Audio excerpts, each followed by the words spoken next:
एक बार फिर खच्चरों के गले पर बंधी घंटियों की आवाजें केदारनाथ के पैदल रास्ते पर सुनाई देने लगी हैं। सामान लदे खच्चरों की कतारें बता रही हैं कि यात्रा की तैयारियां पूरे जोरों पर हैं।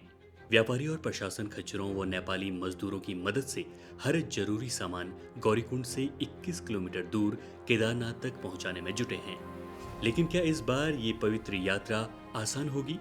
क्या चारधाम यात्रा पर आने वाले श्रद्धालुओं के लिए सब कुछ पूरी तरह तैयार है?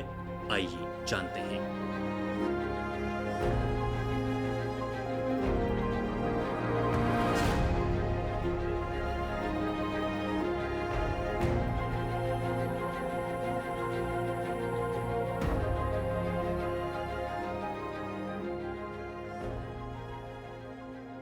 प्रशासन का दावा है कि सभी तैयारियां पूरी हो चुकी हैं, लेकिन हकीकत थोड़ी अलग है।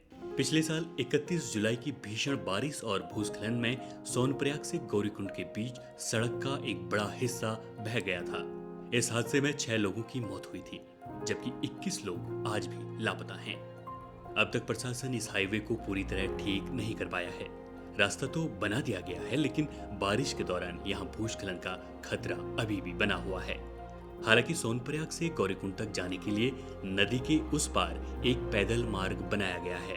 वहीं गौरीकुंड बाजार यात्रियों की भीड़ के कारण दबाव का केंद्र बना हुआ है।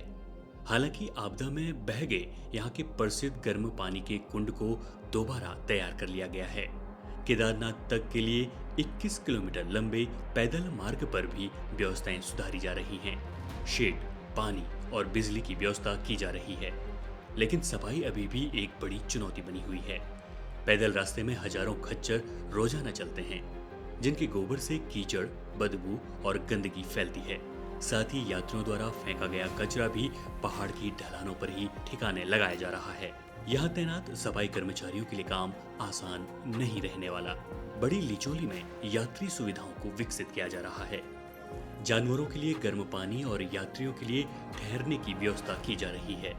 वहीं केदारनाथ धाम में अभी भी पुनर्निर्माण का काम पूरा नहीं हुआ है। मंदिर तक पहुंचने का रास्ता अभी खुदाई के दौर से गुजर रहा है। हालांकि मंदाकिनी नदी पर नया पुल बनकर तैयार है और यात्रा शुरू होने से पहले काम पूरा करने का दावा किया जा रहा है। धाम में करीब 20,000 श्रद्धालुओं के ठहरने की व्यवस्था की गई है। बद्रीनाथ धाम में भी -5 डिग्री तापमान के बीच मजदूर काम में जुटे हैं।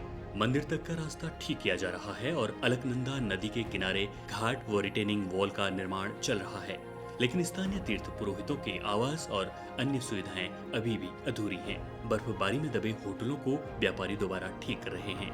हाईवे की बात करें तो ज्यादातर हिस्सा ठीक है, लेकिन नंदप्रयाग से आगे का भूस्खलन प्रभावित इलाका बारिश में दिक्कतें पैदा कर सकता है। इसके अलावा हाईवे पर 3-4 जगहों पर मरम्मत का काम चल रहा है। गंगोत्री की बात करें तो उत्तरकाशी तक का हाईवे शानदार है, लेकिन आगे की सिंगल लेन सड़क कई जगहों से टूटी हुई है। वहीं यमुनोत्री का पैदल मार्ग अभी भी उतना ही संकरा है।